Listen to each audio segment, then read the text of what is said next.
प्यारे साथियों, मेरे चैनल बालाजी महाकाल में आपका स्वागत है। साथियों, अगर आप हमारे चैनल पर नए हैं तो कृपया सब्सक्राइब करें ताकि आने वाली वीडियो का अपडेट आपको सबसे पहले मिल सके। साथियों, अगर कहानी आपको अच्छी लग रही है तो लाइक करें और शेयर करें, जिससे हमारा मनोबल बढ़ता है। एपिसोड 161। हार्दिक। जैसा कि मुझे उम्मीद थी कि इतने तेज और फुर्तीले जानवर से निपटने के लिए वाटर ड्रॉप स्वॉर्ड एसेंस सबसे उपयुक्त तरीका है। बिपिन थोड़ा मुस्कुराया। तलवार उठाकर और एक लहर का मंथन करते हुए बिपिन राक्षसी बादल तेंदुए के ठीक सामने प्रकट हुए। राक्षसी बादल तेंदुए की मैरून आंखें बुरी तरह से सिकुड़ गईं। उसने अपने पंजे लहराए और बमुश्किल तलवार को रोका, लेकिन उग्र वायु तलवार सार का उपयोग करके तलवार की चाल अचानक बदल गई और एक अद्भुत गति से उसके शरीर पर भयंकर वार किया गया। कश! राक्षसी बादल तेंदुए का शरीर उसकी आभा क्षीण होने के साथ जमीन से टकराया।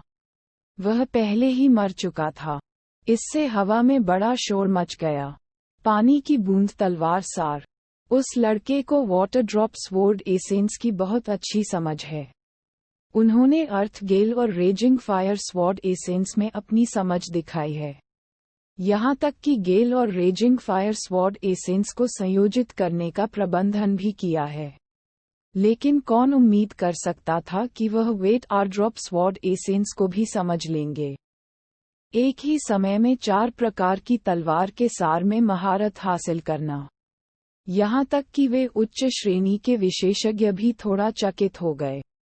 2 तत्वों पर महारत हासिल करना आमतौर पर अधिकांश योद्धाओं के लिए सीमा होती है। 3 तत्वों पर महारत हासिल करना ही वास्तविक सीमा मानी जाती है।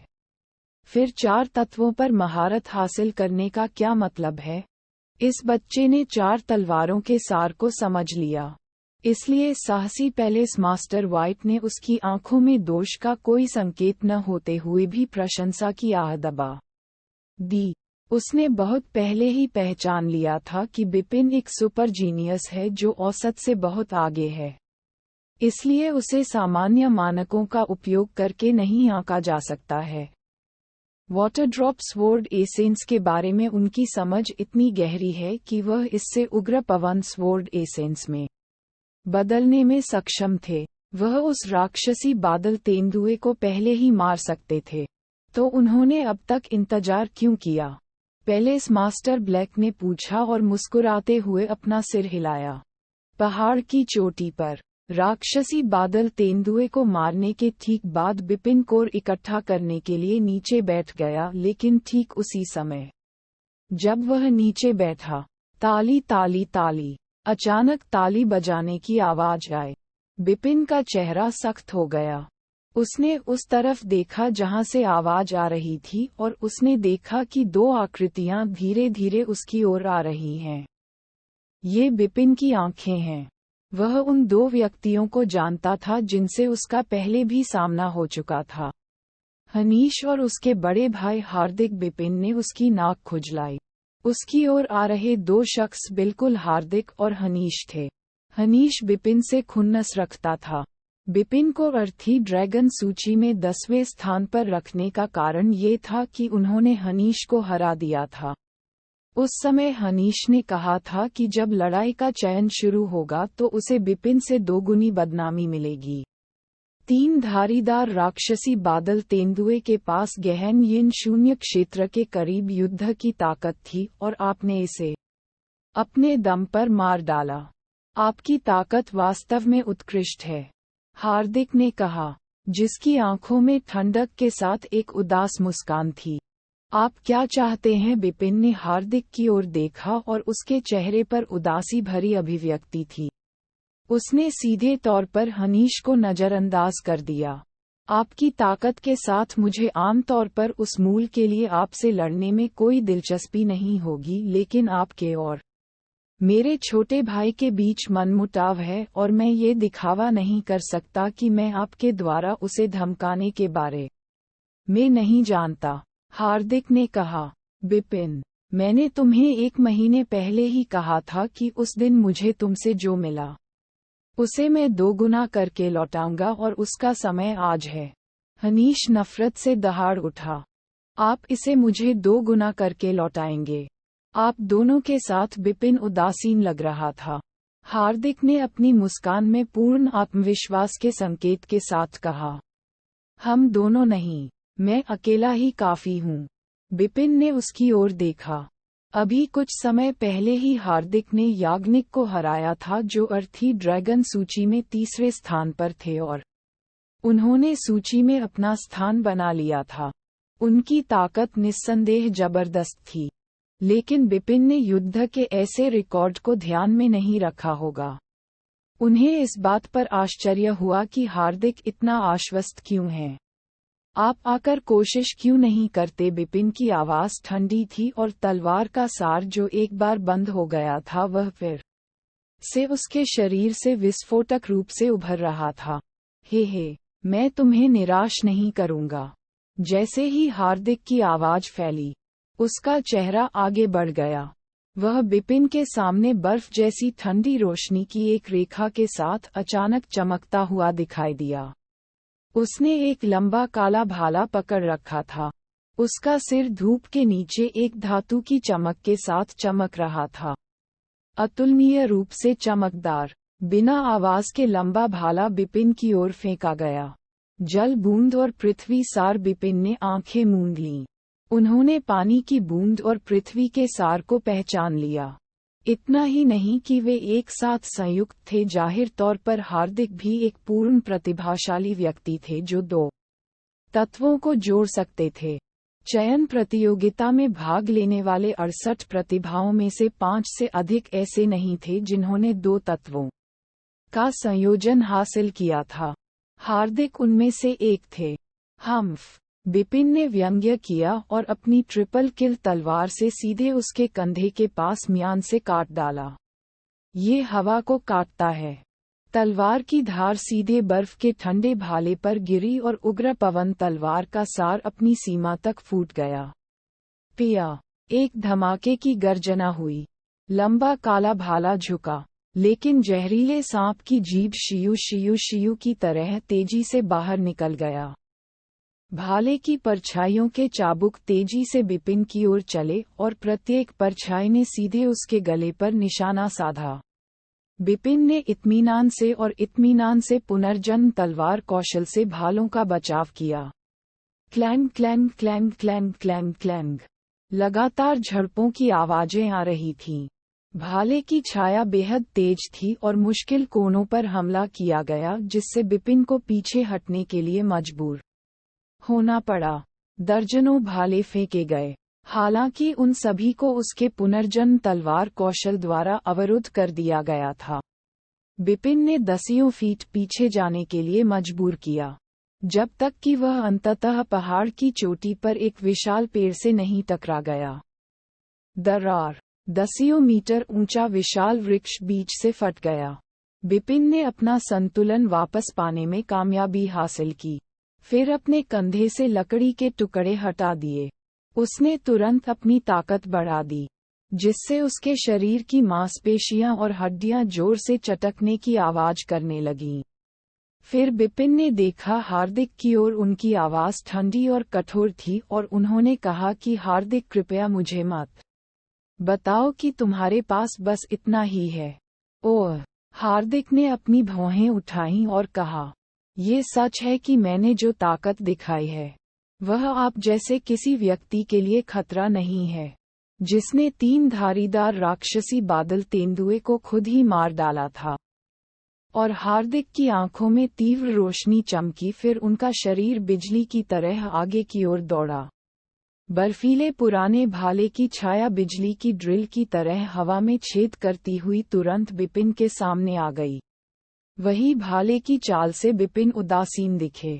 ऐसा लग रहा था कि हार्दिक ने कुछ देर पहले ही पहली चाल दिखाई थी, क्योंकि चाल में सार समझ को दबाया जा रहा था। अभी भी सतर्क रहते हुए बिपिन ने तुरंत अपनी ट्रिपल किल तलवार से भाले की छाया की ओर हमला कर दिया। हालांकि जब भाले की छाया ट्रिपल किल स्वॉर्ड से टकराई, क्या बिपिन का चेहरा तुरंत बदल गया। एपिसोड 162। आधा कदम यिनयांग क्षेत्र।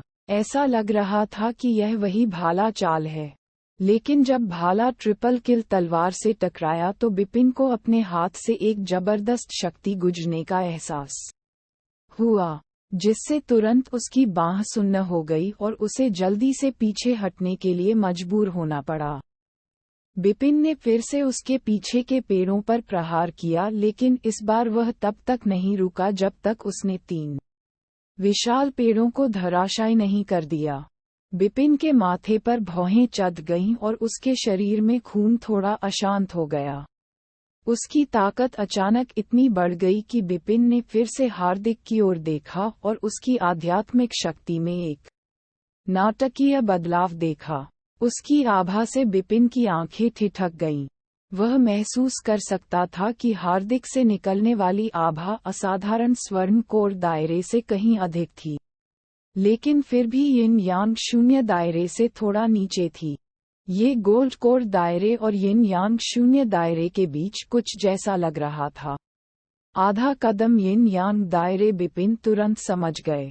गोल्ड कोर क्षेत्र और यिन यांग शून्य क्षेत्र के बीच का क्षेत्र हाफ सटेप यिन यांग क्षेत्र था। इसका परिणाम तब हुआ जब एक गोल्ड कोर दायरे के योद्धा ने उसके दायरे को जबरन दबा दिया जब वह यिन यांग शून्य दायरे में प्रवेश कर रहा था। लेकिन सामान्य परिस्थितियों में कोई भी ऐसा करना नहीं चाहेगा। आखिरकार एक गोल्ड कोर दायरे का योद्धा स्वाभाविक रूप से इसे तोड़ने का प्रयास करेगा, जो अगले स्तर पर चढ़ने के बजाय अपने ही दायरे का दमन करेगा। इसलिए देवभूति में हाफ सटेप यिन यांग दायरे को शायद ही कभी देखा गया था। हार्दिक जाहिर तौर पर हाफ सटेप यिन यांग दायरे में थे। आपने देखा कि हार्दिक ने बिपिन की ओर देखते हुए व्यंग्य किया और फिर कहा कि यदि यह इतनी जल्दी पूर्वी शिकार नहीं होता तो मैं आधे साल पहले यिन यांग शून्य दायरे में होता, लेकिन मैंने अपने दायरे को दबा दिया ताकि मैं शिकार में शामिल हो सकूं। बिपिन, क्या आप उच्च स्तर तक पहुंचने में सक्षम होने पर अपनी खेती को दबाने का दर्द नहीं समझते हैं? मैंने ईस्टर्न हंट में बेहतर प्रदर्शन करने के लिए बहुत कुछ त्याग किया है और आप मेरी पहली सीढ़ी होंगी। आपको मारने के बाद मेरा अगला लक्ष्य यज्ञेश होगा। हार्दिक की आवाज ठंडी थी क्योंकि वह धीरे धीरे बिपिन की ओर बढ़ रहा था। ऊपर हवा में उन शीर्ष विशेषज्ञों में भी खलबली मच गई। आधा कदम यिन यांग क्षेत्र। क्या यह आधा कदम यिन यांग क्षेत्र है? ओयांग कबीले का ये छोटा लड़का अद्भुत है। ये विशेषज्ञ काफी हैरान थे। आधा कदम यिन यांग क्षेत्र हालांकि पूर्ण यिन यांग शून्य क्षेत्र नहीं था, लेकिन गोल्ड कोर क्षेत्र की तुलना में बहुत अधिक मजबूत था। भाई ओयांग, इस बार ओयांग कबीले ने एक असाधारण छोटे लड़के को प्रशिक्षित किया है। बधाई हो। हाफ सटेप यिन यांग क्षेत्र में खेती और संयुक्त पृथ्वी और जल ड्रॉप एसेंस के साथ यज्ञेश एकमात्र ऐसा व्यक्ति हो सकता है जिसके पास इस चयन लड़ाई में गोल्ड कोर दायरे के योद्धाओं पर भारी पड़ने के लिए पर्याप्त ताकत है। इस चयन युद्ध की 15 प्रतिभाओं में इस छोटे से लड़के के लिए जगह होनी चाहिए। उसे ईस्टर्न हंट में भी बहुत अच्छा प्रदर्शन करना चाहिए। उसे उन पुराने संप्रदायों द्वारा भी चुना जा सकता है। यदि ऐसा है तो पूरे ओयांग कबीले को बहुत लाभ होगा। ये सभी विशेषज्ञ उनकी तारीफ कर रहे थे। उनकी प्रशंसा पाने वाला व्यक्ति एक सफेद बालों वाला बूढ़ा आदमी था, जो ओयांग कबीले का वर्तमान मास्टर था, जो उनकी चापलूसी सुनकर कान से कान तक मुस्कुरा रहा था। यदि किसी कबीले का कोई महान प्रतिभाशाली व्यक्ति किसी पुराने संप्रदाय में शामिल हो जाता तो पूरे कबीले पर भारी प्रभाव पड़ता। उन पुराने संप्रदायों के प्रमुख शिष्यों की तलाश देवभूति जैसे छोटे साम्राज्यों द्वारा भी की जाएगी। विशाल पर्वत की चोटी पर बिपिन अभी भी हार्दिक के खिलाफ लड़ाई में संघर्ष कर रहे थे। Soup soup soup soup.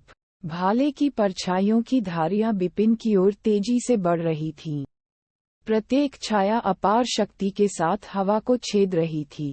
Bipin केवल अपनी क्षमता की सीमा तक पुनर्जन्म तलवार कौशल का उपयोग करके इन भालों को रोक सकता था, लेकिन उनकी शक्तियों के बीच का अंतर धीरे धीरे उसे थका रहा था।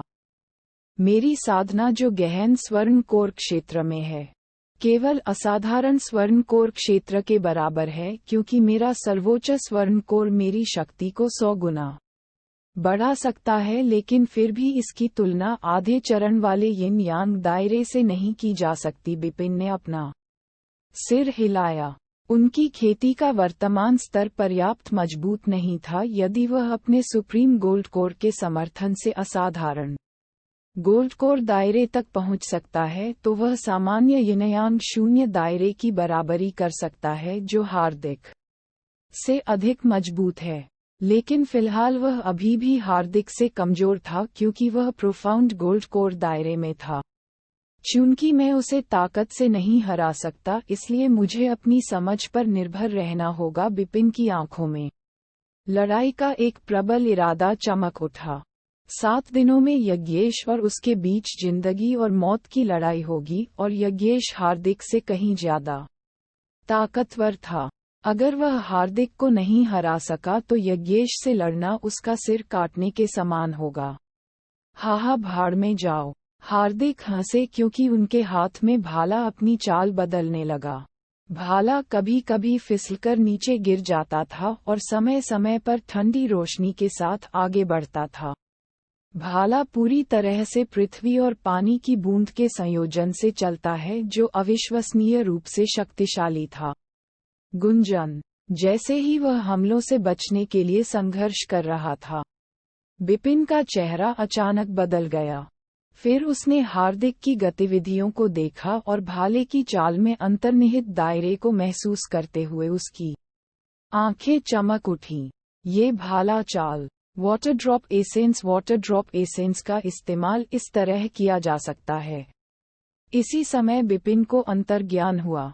2 वर्षों में उन्होंने तलवार के मकबरे में ध्यान लगाया। आंधी और उग्र अग्नि तलवार के सार को संयोजित करने में उन्हें केवल 1 वर्ष और 3 महीने लगे। उन्होंने शेष समय तीसरी तलवार के सार को संयोजित करने में बिताया। अगले महीनों के दौरान उन्हें कुछ आत्मज्ञान का अनुभव हुआ, लेकिन चाहे वह पृथ्वी तलवार सार हो या पानी की बूंद तलवार सार, वह कुछ महत्वपूर्ण याद कर रहा था जो उसे आंधी और उग्र आग के तलवार सार के साथ संयोजन करने से रोक रहा था। वास्तव में ये छोटी छोटी चीजें थीं जो उसे याद आ गईं, जो उसे लंबे समय तक परेशान करती रहीं। लेकिन अब हार्दिक के भाले की चाल से फूटने वाली अंतहीन पानी की बूंद को देखकर बिपिन को प्रेरणा मिली, और जो चीज वह मिस कर रहे थे वह धीरे धीरे स्पष्ट हो गई। बूंद लंबा गहरा काला भाला एक राजसी पहाड़ की तरह टकराया, जिसे बिपिन ने मुश्किल से अपनी तलवार से बचाया। जैसे ही बिजली का विस्फोट हुआ, एक जोरदार धमाका हुआ और फिर बिपिन का पूरा शरीर जमीन में धंस गया। मरने के लिए तैयार हो जाओ छोटे बच्चे। हार्दिक हंसा और फिर अपने भाले से सीधे बिपिन के दिल में छेद कर दिया। लेकिन बिपिन ने अचानक अपनी तलवार से हमला कर दिया, जिससे हार्दिक तुरंत पीछे हट गए। हार्दिक ने आश्चर्य से बिपिन की ओर क्या देखा। इस समय बिपिन पहले ही संघर्ष कर चुका था, जहां से वह जमीन में धंसा हुआ था, और उसने अपना सिर उठाया। उसके ठंडे चेहरे पर एक अजीब सी मुस्कान का स्पर्श उभर आया। मुझे आपका शुक्रिया अदा करना है हार्दिक। यदि तुम न होते तो मैं इतनी जल्दी न टूट पाता। उस समय बिपिन की आंखें चमक उठीं। उनके हाथ में ट्रिपल किल तलवार थी, जिसमें तेज आंधी, आग और पानी की बूंद के सार एक साथ पूरी तरह से संयुक्त थे। एपिसोड 163। 3 तलवार सारों का संयोजन। दरार। हालांकि हार्दिक का चेहरा बदल गया, फिर भी उन्होंने व्यंग्य किया और कहा कि यह आपकी जान बचाने के लिए पर्याप्त नहीं होगा। जैसे ही शब्द समाप्त हुए, हार्दिक ने एक और हमला किया। एक भाले की छाया तुरंत सांप की जीभ की तरह टिमटिमाती हुई निकली।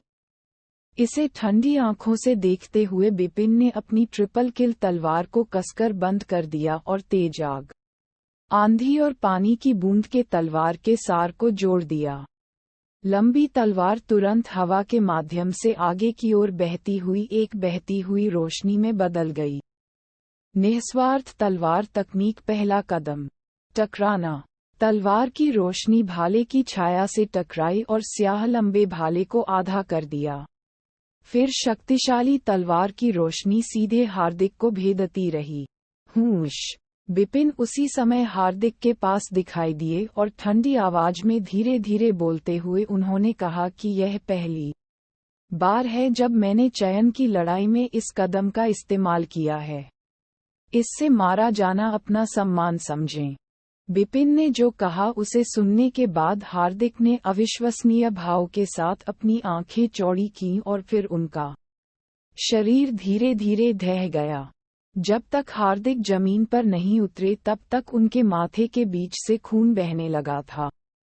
ध्यान से देखने पर तलवार का एक बड़ा निशान था जो उनकी भौहों के बीच से लेकर उनके शरीर के निचले आधे हिस्से तक चला गया था। तलवार के इस निशान ने उनके जीवन का अंत कर दिया। हाफ यिन यान क्षेत्र में अर्थी ड्रैगन सूची में तीसरे स्थान पर रहे हार्दिक को एक चाल से मार दिया गया। क्लाउड पर्वत श्रृंखला के ऊपर हवा में इस लड़ाई को देख रहे कई विशेषज्ञों के आसपास तनावपूर्ण माहौल था। जैसे ही उन्होंने बिपिन और हार्दिक को लड़ते हुए देखा तो वे बातें करने लगे और हंसने लगे।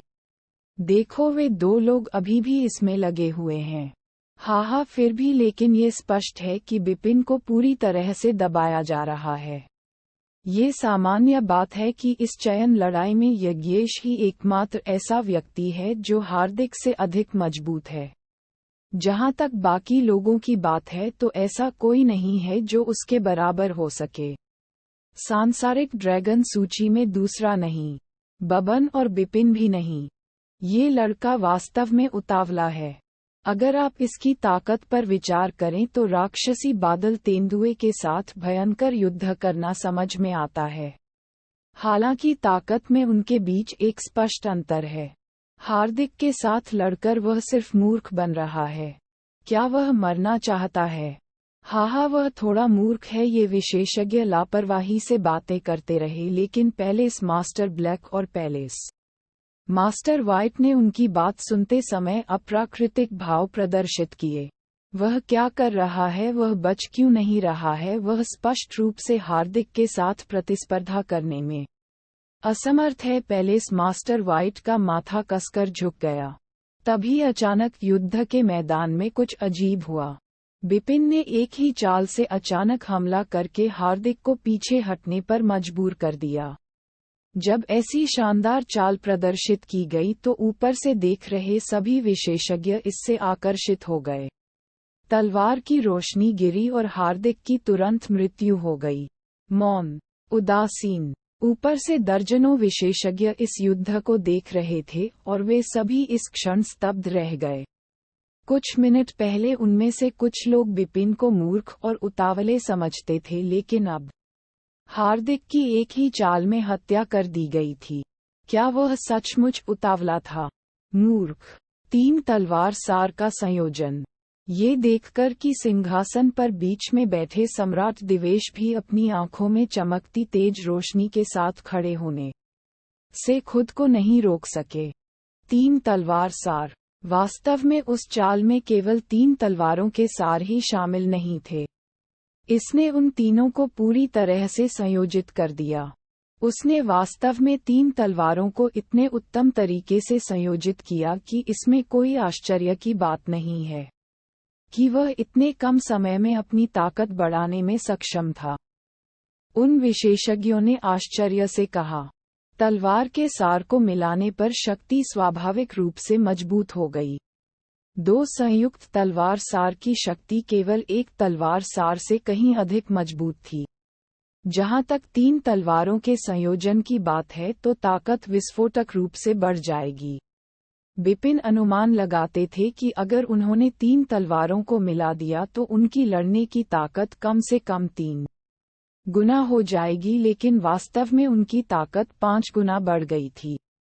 ताकत में इस तेजी से सुधार ने उसके लिए हार्दिक को मारना संभव बना दिया, जो हाफ स्टेप यिन यांग दायरे में था।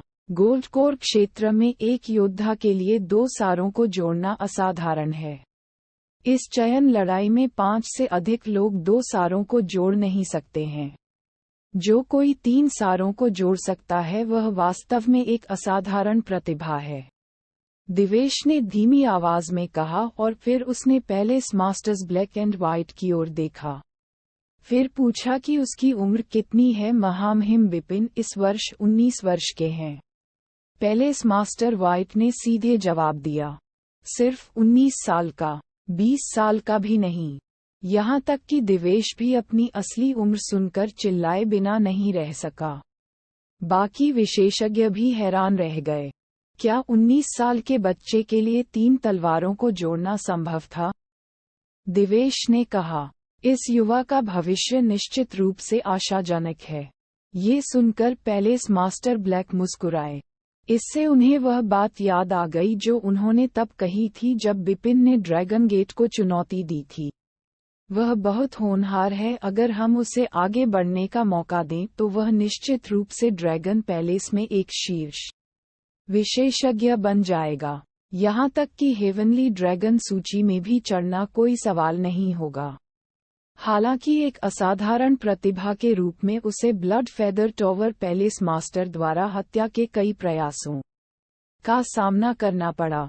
व्हाइट ने ठंडे स्वर में कहा और अनायास ही गौरव की ओर देखा। हत्या का प्रयास। गौरव की ओर देखते ही दिवेश का चेहरा उतर गया। महामहिम हत्या का आदेश टॉवर मास्टर द्वारा दिया गया था और यह एक स्कारलेट किल कमांड है। यदि कोई प्रश्न या समस्या है तो महामहिम आपको सीधे टॉवर मास्टर से बात करनी होगी, गौरव ने उत्तर दिया। दिवेश की पुतली थोड़ी सिकुड़ गई। यद्यपि वह देवभूति का सम्राट था और स्वर्गीय ड्रैगन सूची में सबसे मजबूत विशेषज्ञ था, वह उस टॉवर मास्टर से संपर्क करने के लिए तैयार नहीं था जब तक कि उसे सीधे शब्दों में कहें तो रहस्यमय tower master of blood feather tower एक दुर्जेय व्यक्ति था। 2 साल पहले जब ड्रैगन पैलेस पागलपन से ब्लड फेदर टॉवर से बदला लेने की कोशिश कर रहा था, तो रहस्यमय टॉवर मास्टर व्यक्तिगत रूप से दिवेश के पास गया और उसे ड्रैगन पैलेस को बंद करने का आदेश देने के लिए मना लिया। रहने दो, दिवेश ने हाथ हिलाया और फिर बैठ गया। लेकिन क्षेत्र के अन्य विशेषज्ञों को अभी भी पूरी तरह से ठीक होने में परेशानी हो रही थी। इस समय पैलेस मास्टर ब्लैक और पैलेस मास्टर व्हाइट जोर जोर से हंस रहे थे और बहुत प्रसन्न महसूस कर रहे थे। कुछ लोग खुश थे लेकिन अन्य लोग परेशान थे। मुर्शी के बुजुर्ग की तरह इस सफेद बालों वाले बूढ़े व्यक्ति ने बेहद उदास अभिव्यक्ति के साथ अपना चेहरा घुमा लिया। एक क्षण पहले ही उसका हृदय खुशी से भर गया था, लेकिन मुर्शी का सबसे उत्कृष्ट व्यक्ति, जिसे उन प्राचीन संप्रदायों द्वारा एक असाधारण प्रतिभा के रूप में स्वीकार किए जाने की सबसे अधिक संभावना थी, उसके सामने ही मार दिया गया। वह क्रोधित कैसे न होता। उसका हृदय रक्तरंजित हो रहा था। अब वे सभी विशेषज्ञ जो पहले उसकी चापलूसी करते थे और उससे ईर्ष्या करते थे, वे सभी उसे दया की दृष्टि से देख रहे थे। अध्याय 164। 7 दिन पहाड़ की चोटी पर हार्दिक के शरीर को गिरते देख हनीश का ठंडा मुस्कुराता हुआ चेहरा तुरंत पीला पड़ गया। भाई भाई, ये कैसे संभव हो सकता है? कैसे? हनीश को यकीन नहीं हुआ। अभी अभी उसके भाई ने बिपिन पर पूरी तरह से कब्जा कर लिया था, लेकिन कुछ ही सेकंड में मामला उलट गया था। बिपिन की तलवार से उसके भाई की मृत्यु हो गई थी। तुम्हारा भाई मर गया, अब तुम्हारी बारी है। बिपिन की ठंडी निगाहें अचानक हनीश की ओर गईं। वह नजर ही काफी थी। हनीश बुरी तरह डर गया था। उसने भागने का प्रयास किया लेकिन वह बिपिन की तुलना में बहुत धीमा था। तलवार की रोशनी की एक किरण हनीश के शरीर के पास से गुजरी और तुरंत उसकी मौत हो गई। 3 तलवारों के संयोजन के बाद बिपिन पहले ही हार्दिक को मार सकता था, जो हाफ स्टेप यिन यांग दायरे में था। हनीश को मारना एक आसान कदम था। जैसे ही हनीश को बिपिन ने मारा, एक कुर्सी अचानक हवा में उछल गई। मुर्शी का नेता अपने बालों और लंबी दाढ़ी के साथ खड़ा हो गया, जिससे एक जबरदस्त आभा पैदा हो गई, और उसकी आंखें क्रोध से जल रही थीं। ये देखकर सभी को समझ आ गया कि यह सफेद बालों वाला बूढ़ा इतना गुस्से में क्यों है, और उन्होंने कुछ नहीं कहा, गंभीरता से। हालांकि मुर्शी देवभूति के 7 शीर्ष कुलों में से एक था, लेकिन ऐसी प्रतिभा का प्रकट होना दुर्लभ था। वे बहुत भाग्यशाली थे कि उनकी इस पीढ़ी में 2 प्रतिभाशाली लोग पैदा हुए, और वे भाई थे। हालांकि इस चयन की लड़ाई में उन दोनों को एक ही व्यक्ति ने मार डाला। अगर यह कोई और होता तो वे भी निश्चित रूप से क्रोधित होते। यदि यह चयन की लड़ाई के अलावा कहीं और होता तो सफेद बालों वाला बूढ़ा व्यक्ति बिपिन को पहले ही मार चुका होता। पर्वत के शिखर पर बिपिन सीधे जमीन पर पालथी मारकर बैठ गया और ओयांग भाइयों को मारने के बाद अपनी आध्यात्मिक शक्ति वापस पाने में लग गया। लगातार 2 लड़ाइयों ने उसकी बहुत सारी आध्यात्मिक शक्ति खत्म कर दी थी। बिपिन को आश्चर्य हुआ कि दूसरा भाई और चौथी बहन क्या कर रहे हैं, लेकिन वास्तव में वह इसके बारे में चिंतित नहीं था। अपनी ताकत से ज़ेवियर अर्थी ड्रैगन सूची में शीर्ष 10 या उससे ऊपर की रैंक में आ सकता है। यहाँ तक कि अपनी ताकत के प्रति लापरवाह हुए बिना भी उसके लिए कोर हासिल करना मुश्किल नहीं होगा। आखिरकार केवल शीर्ष 5 में स्थान पाने वाले लोग ही उसे धमकी दे सकते थे। शीर्ष 5 में असाधारण प्रतिभा के धनी यज्ञेश पहले स्थान पर रहे और किसी ने भी उन्हें चुनौती देने की हिम्मत नहीं की। इसलिए जैसे ही उन्हें कोर मिला तो उन्होंने लड़ना बंद कर दिया। बेली चेन ड्रैगन पैलेस के शिष्य थे और दूसरे स्थान पर थे। वह निश्चित रूप से जेवियर को चुनौती नहीं देंगे। तीसरे स्थान पर रहे हार्दिक को बिपिन ने मार डाला। याग्निक और यक्ष क्रमशः चौथे और 5वें स्थान पर हैं, जिससे जेवियर को खतरा हो सकता है। हालांकि भले ही जेवियर उन्हें हेड ऑन प्रतियोगिता में नहीं हरा सके, लेकिन वह अपनी जान बचाने में सक्षम थे। जहां तक रोशनी की बात है, बिपिन जानता था कि रोशनी में कई राज हैं और वह युक्तियों से भी भरपूर है। चयन युद्ध में सभी योद्धा, यहाँ तक कि सबसे शक्तिशाली यज्ञेश भी वास्तव में उसे मारने में असमर्थ हो सकते हैं। मेरे पास पहले से ही एक कोर है जिसका उपयोग मुझे युद्ध की तैयारी के लिए अगले कुछ दिनों में करना है। यज्ञेश बिपिन की आंखें चमक रही थीं। चयन की लड़ाई 7 दिनों तक चली और आज केवल पहला दिन था। चयन की लड़ाई समाप्त होने से पहले वह निश्चित रूप से यज्ञेश से भिड़ेंगे, इसलिए उन्हें अच्छी तरह से तैयार रहने की जरूरत थी। इसी कारण से वह पर्वत की चोटी पर रुक गया और यज्ञेश के साथ युद्ध की तैयारी करने लगा। पूरे क्लाउड पर्वत श्रृंखला में लड़ाई और हत्या जारी रही। क्लाउड पर्वत श्रृंखला में पहले दिन 68 गोल्ड कोर क्षेत्र के विशेषज्ञों ने 15 जानवर कोर पर सबसे भयंकर और पागलपन भरी लड़ाई का अनुभव किया। 15 आत्मिक जानवरों में से 3 लगभग गहन यिन शून्य क्षेत्र में पहुंच गए, जबकि अन्य 12 प्रारंभिक यिन शून्य क्षेत्र में थे। हालांकि वे सभी आधे दिन के भीतर मारे गए थे। आत्मिक जानवरों के मारे जाने के बाद गोल्ड कोर क्षेत्र के विशेषज्ञों ने एक दूसरे के साथ जमकर लड़ाई की। 15 पर्वतों में से लगभग प्रत्येक पर्वत की चोटी पर भयंकर युद्ध हुए। एक ही दिन में सभी 15 कोर पर दावा किया गया था और क्लाउड पर्वत श्रृंखला में 30 से कम गोल्ड कोर क्षेत्र विशेषज्ञ अभी भी जीवित थे। 68 गोल्ड कोर क्षेत्र विशेषज्ञ चयन लड़ाई में शामिल हुए। हालांकि एक दिन बाद ही उनमें से आधे से अधिक को हटा दिया गया था। जिन लोगों को हटा दिया गया उनमें से 90% एक भयंकर युद्ध में मारे गए थे। केवल उनमें से कुछ ने क्लाउड पर्वत श्रृंखला छोड़ दी। यह महसूस करते हुए कि चयन लड़ाई भयानक थी और क्योंकि उनमें आत्मविश्वास की कमी थी। शेष गोल्ड कोर क्षेत्र विशेषज्ञ जिन्हें कोर नहीं मिला, वे अवसरों की तलाश में लगे रहे। आखिरकार चयन की लड़ाई 7 दिनों तक चलेगी। दूसरे दिन में शांति थी, लेकिन रात के दौरान 3 विशेषज्ञों के एक साथ आने के बाद फिर से भयंकर लड़ाई हुई और चुपके से एक अन्य विशेषज्ञ पर हमला कर दिया, जिसके पास कोर था। हालांकि यह पहले दिन जितना भयंकर नहीं था। कई विशेषज्ञ मारे गए। तीसरे दिन मेघ पर्वत श्रृंखला में भयंकर युद्ध हुआ, जिससे बहुत शोर हुआ। यह ज़ेवियर और साधना के बीच की लड़ाई थी।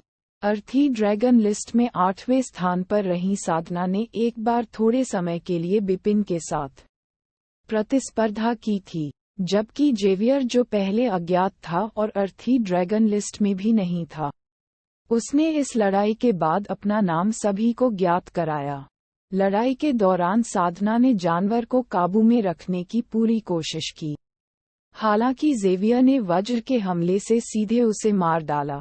लड़ाई के बाद हवा से देख रहे विशेषज्ञों ने सोचा कि ज़ेवियर शीर्ष 5 में स्थान पाने के योग्य है। छठे दिन, आखिरी दिन लगभग आ गया था।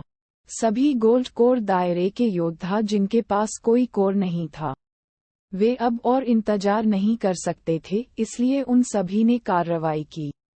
रोशनी ने भी ऐसा ही किया।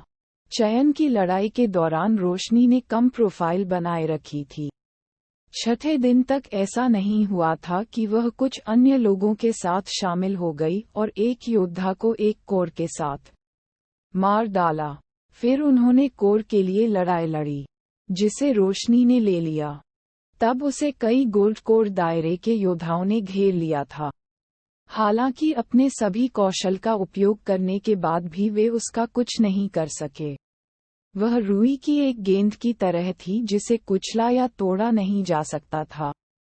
अंत में वह एक कोर पाने में सफल रही। उसी दिन ड्रैगन पैलेस के शिष्य चादुर्यन, जो सांसारिक ड्रैगन सूची में 6ठे स्थान पर थे, पर कई गोल्ड कोर दायरे के योद्धाओं ने गुप्त रूप से हमला किया और अंततः मार डाला। ड्रैगन पैलेस के अन्य शिष्य केवल उसके लिए खेद महसूस कर सकते थे। आखिरकार यह चयन की लड़ाई का आखिरी दिन था।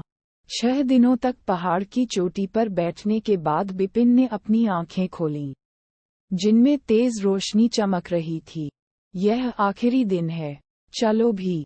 इतना कहने के बाद उसके शरीर से एक तेज तलवार का सार आकाश की ओर उड़ गया।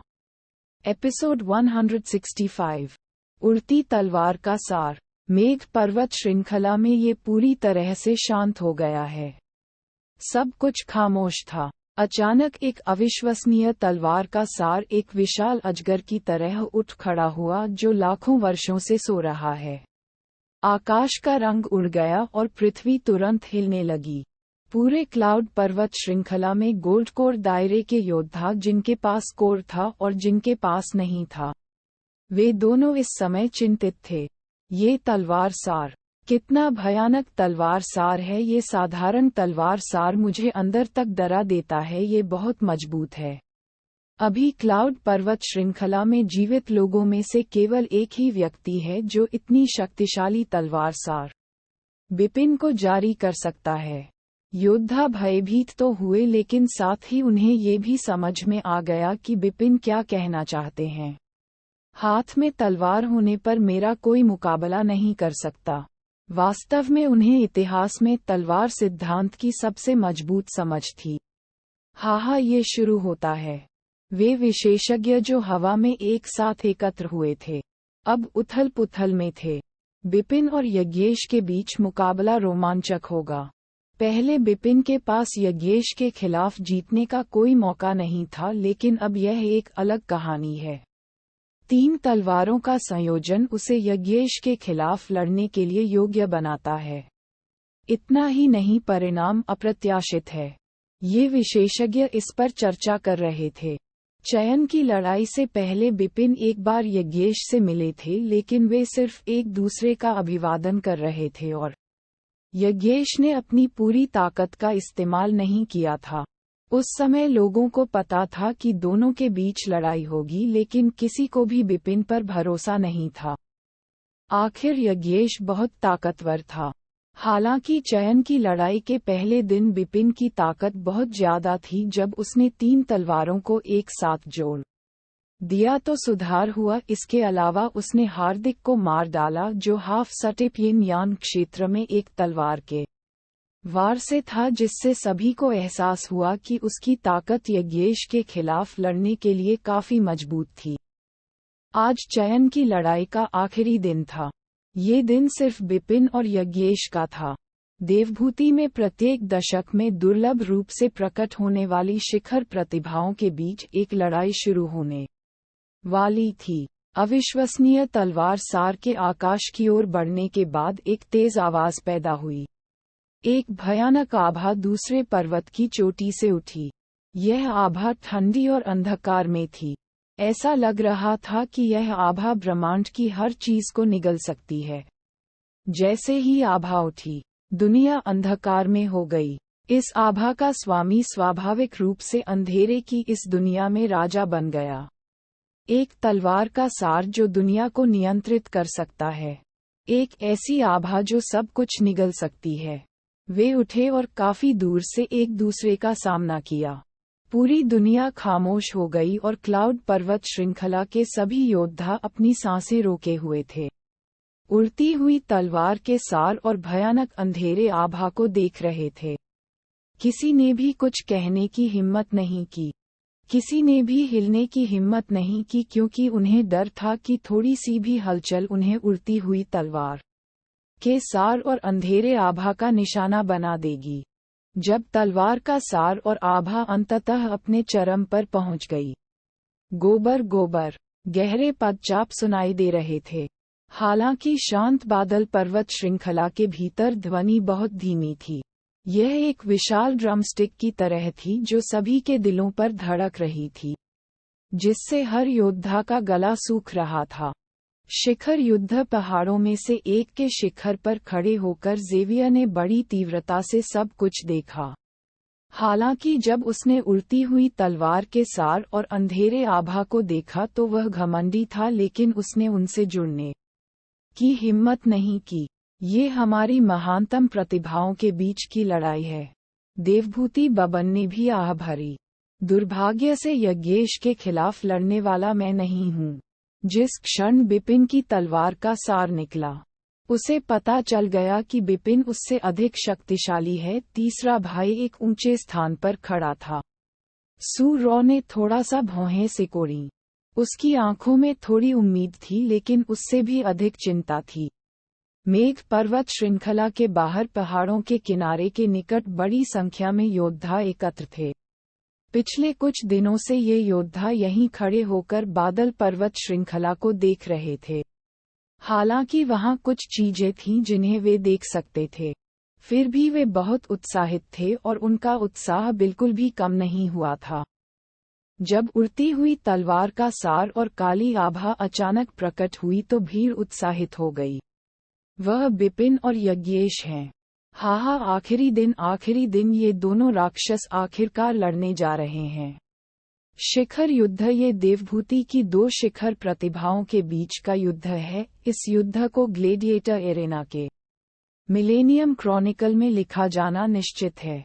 मैं इस अभूतपूर्व युद्ध का इतने दिनों से इंतजार कर रहा था। असंख्य योद्धा उत्साह और आश्चर्य से चिल्ला रहे थे। यह एक ऐसी लड़ाई थी जो दुनिया को चौंका देगी। भले ही लड़ाई अभी शुरू नहीं हुई थी, लेकिन उड़ती हुई तलवार का सार और सब कुछ निगल लेने वाली काली आभा उन्हें पागल और उत्साहित करने के लिए काफी थी।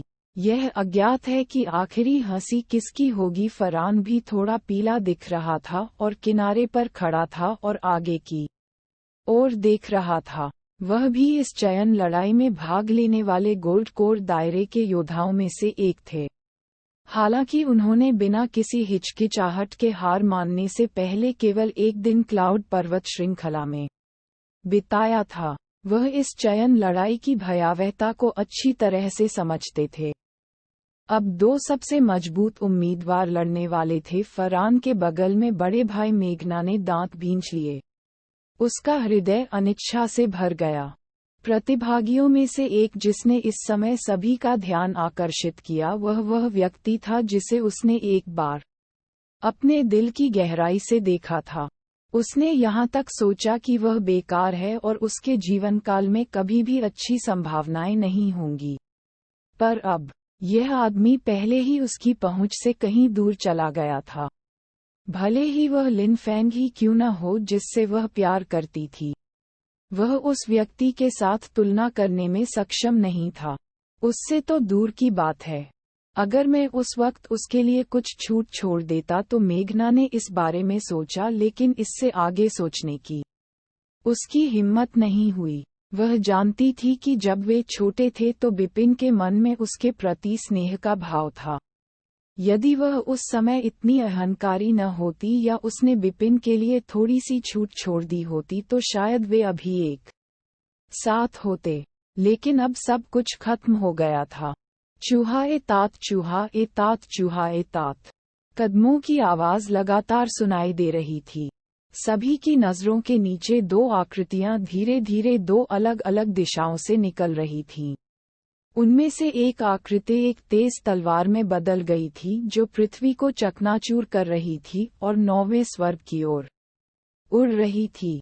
एक अन्य आकृति किंवदंतियों के एक राक्षस की तरह थी जो ब्रह्मांड में हर चीज को निगल सकती थी। दो लोग पहले से ही हर चीज का केंद्र बिंदु बन गए थे। उनके बीच केवल 1 किलोमीटर की दूरी थी और दोनों क्लाउड पर्वत श्रृंखला के सामने विशाल मैदान में दिखाई दिए। इस समय उन दोनों ने लगभग एक ही समय ऊपर देखा, जैसे उनकी असली आंखें हवा में टकरा गई हों। हूश! अचानक बिपिन का शरीर गायब हो गया। जूम! उसी समय यज्ञेश का शरीर भी लुप्त हो गया। वे कहाँ हैं? इस अतुलनीय युद्ध को देख रहे सभी योद्धा भ्रमित हो गए, लेकिन अचानक मैदान के बिल्कुल मध्य में पहुंच गए। एक भयानक तलवार की रोशनी जो स्वर्ग और पृथ्वी को टुकड़े टुकड़े कर सकती थी, एक रक्त लाल ब्लेड से टकरा गई जो ब्रह्मांड को निगल सकती थी। अचानक आसमान फट गया और जमीन फट गई।